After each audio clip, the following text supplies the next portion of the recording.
এখানে চোখ রাঙিও না, কালকে মদনপুরে চৌমাথায় যাবে, সেখানে গিয়ে বলবে তোমরা আইএসএফ, তোমরা সিপিআইএম, তোমরা জয় শ্রীরাম বলো না, অতএব তোমাদেরকে এখানে উঠতে দেওয়া হবে না।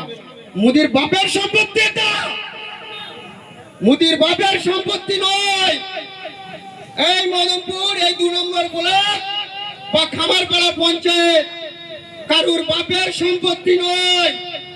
এখানকার মানে 68% এই ব্লকে যে সংখ্যালঘু পঞ্চায়েত সিটগুলো আছে, বা তার মধ্যে থেকে 4% আদিবাসী সিটও আছে এই 2 নম্বর ব্লকে। তোমাদের কাছে জানা আছে 4% আদিবাসী সিটও আছে।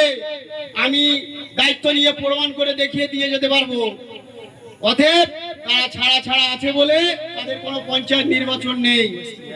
তো আমি এটাই বলবো, আমাদের শুভেন্দু অধিকারী মুখ্যমন্ত্রী হবার সময় শুভেন্দু বাবু বলেছিল যে রেড রোডে আমরা নামতে দেব না। আজকে রেড রোডে যদি আমরা না নামি, আমাদেরকে অধিকার থেকে বঞ্চিত করা হবে, আমাদেরকে একটা একটা করে সব ছিনিয়ে নেওয়া হবে। আমাদের এতগুলো যে ডিলেট ভোটার, তাদের বিরুদ্ধে কথা শোনা যাচ্ছে না।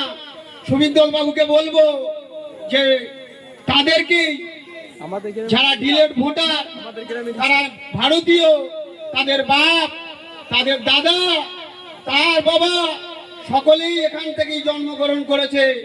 অতএব কেন্দ্র এজেন্সি নামিয়ে হলেও ডিলেট ভোটার, যে ডিলেট নাগরিক, তারা এখনো আতঙ্কের মধ্যে ভুগছে। আমরা তাদের কথাই বলবো।